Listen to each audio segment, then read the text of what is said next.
Hi friends, welcome to trusted dairy farm. ఈరోజు part 3 చెప్తాను. Video end వరకు చూడండి. చెప్పినా కదా, కంటెంట్ నచ్చితే మాత్రం సబ్స్క్రైబ్ మాత్రం ఖచ్చితంగా చేసుకోండి. ఈ వీడియోలో నేను నా ఛానల్ ఎందుకు ఎక్కినాను ఇంటెన్షన్ నేను చెప్తాను. వీడియో ఎండ్ వరకు చూడండి. ఇప్పుడు మనకి డైరీ ఫామ్లో మంచిగా నడపాలంటే, మంచి సక్సెస్ఫుల్ ఒక స్టేజ్లో తీసుకుపోవాలంటే, మీ ఏదైనా ప్రాబ్లం వచ్చినా ఏమొచ్చినా ఆ డాక్టర్ అంటే వాడు మీరు తెలుసుకోవాలి. దానికి మీరు ఎండ్ ఆఫ్ ది డే ఏదన్నా చిన్న ప్రాబ్లం వచ్చినా ఏదొచ్చినా పెద్ద కేసు వస్తేనే డాక్టర్ రావాలి. ఆ స్థాయిలో మీరు ఉంటే అప్పుడు మీరు సక్సెస్ఫుల్గా నడిపినట్టు డైరీ ఫామ్. డాక్టర్ అవసరం లేకుండా మీరు సొంతంగా మీ అంతలో మీరు ట్రీట్మెంట్ చేసుకుంటే మీరు సక్సెస్ఫుల్గా డైరీ నడిపినట్టు. చిన్న చిన్న డాక్టర్ దాని మెడిసిన్ తీసుకోకుండా. ఇంకోటి, ఇప్పుడు మనం ఫీడ్ ఏం పెట్టాలి, మేత ఏం పెట్టాలంటే ఒకటి బాగా గుర్తుపెట్టుకోండి. మంచి తిండి తిన్నప్పుడు ఏ రోగాలు అనేవి రావు. పశువులకు కూడా అంతే, మనం అంతే, పశువులు అంతే. ఎట్లా పెట్టాలంటే పెట్టే దానిలో అన్నీ ఉండేటట్టు చూసుకోండి.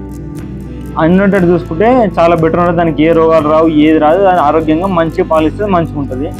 ఆ కాల్షియం కూడా మీకు ఎప్పుడైనా డౌన్ అనిపిస్తే ఫీడింగ్ మంచిగా పెట్టినప్పుడు, ఎవరు పెట్టే వాళ్ళు ఉంటే పెట్టినప్పుడు మీరు కాల్షియం కూడా ఎప్పుడైనా ఫస్ట్ డౌన్ అనిపించినప్పుడు, మిల్క్ తగ్గినప్పుడు, లేకపోతే అది ఏదకు రాకపోయినా కట్టకపోయినా మినరల్ మిక్చర్ ఆ కాల్షియం అని అప్పుడు వాడుకుంటే సరిపోతుంది. మీరు రెగ్యులర్ వాడాల్సిన అవసరం లేదు. ఫీడ్ కరెక్ట్ ఇచ్చినప్పుడు మాత్రమే. ఇది గుర్తుపెట్టుకోండి. ఇంకోటి, ఎవరైనా పశువులు డైరీ ఫామ్ పెట్టిన వాళ్ళైనా ఎవరైనా పశువులు ఉన్నా కొనే విషయంలో చాలా జాగ్రత్త ఉందండి. ఈ రోజులలో పశువులు కొనడం అనేది పెద్ద టాస్క్ అయిపోయింది.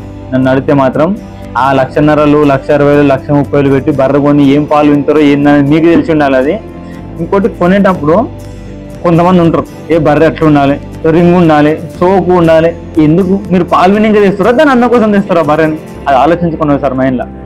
వాంత అన్నది వింత అన్నది తెస్తే మాత్రం మంచిగా ఉండదు. అది మీకే నష్టం. ఎవరికేం కాదు, మీకే నష్టపోతారు.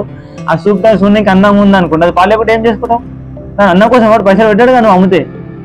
అది ఆలోచించుకొని ఆ బర్రె కొమ్ము సక్క లేకున్నా, దాని తోక సక్క లేకుండా కొనండి. పాలు ఇచ్చేది ఉంటే, మీ పాల కోసం ఉంటే అది మీరు బ్రీడ్ డెవలప్మెంట్ ఉన్నప్పుడు పర్ఫెక్ట్ సెలెక్షన్ అనేది దాన్ని అన్ని చూసుకోవాలి. అప్పుడు హైటు, కలరు, ఆ రింగు అన్ని మీరు బ్రీడ్ డెవలప్ చేద్దాం అనుకుంటే ఆయన దృష్టి పెట్టి అక్కడ సెలెక్షన్ అలా ఉండాలి. మీరు మిల్కిల్ మీద పెట్టినప్పుడు ఆ పశువు ఎట్లున్నా పాలు ఇచ్చే లక్షణాలు ఉంటే తీసుకోవచ్చు. దానికి మీరు అంతని ఇంతని ఉందని చెప్పి ఏదో ఎగ్జామ్ పీగ్జామ్ అని పోతే మనకే నష్టం అయిపోతుంది. అది కొంచెం ఆలోచించుకుంటే బాగుంటుంది. ఇంకోటి, నా ఛానల్ పెట్టడానికి ఇంటెన్షన్, నేను నా ఫామ్ని ఎట్లా మారుస్తాను మీకు చెప్తాను. రానున్న ఒక 2 years పట్టచ్చు, 3 years పట్టచ్చు.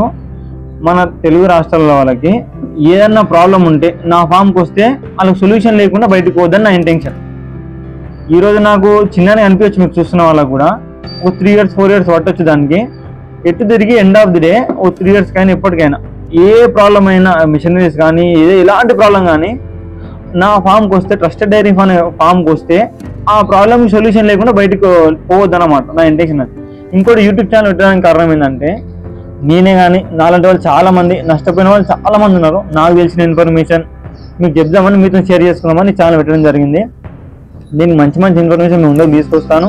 నాతో పాటు నేను కూడా, ఇది పెద్ద సముద్రం అండి, ఎంత తెలుసుకున్నా తక్కువనే. మీరు ఎంత ఎక్స్పీరియన్స్ పర్సన్ అనుకున్నా, అది మొన్న షార్ట్ వీడియోలో కూడా చెప్పిన, చాలా తక్కువనే. ఎంత డీప్ ఉంటే అంత డీప్ ఉంటుంది దీంట్లో. అది కొంచెం చూసుకొని చేసుకుంటే బాగుంటుంది. నా ఇంటెన్షన్ మాత్రం ఇది. Thanks for watching guys. Channel subscribe చేసుకోవడం మాత్రం మర్చిపోకండి. Thank you.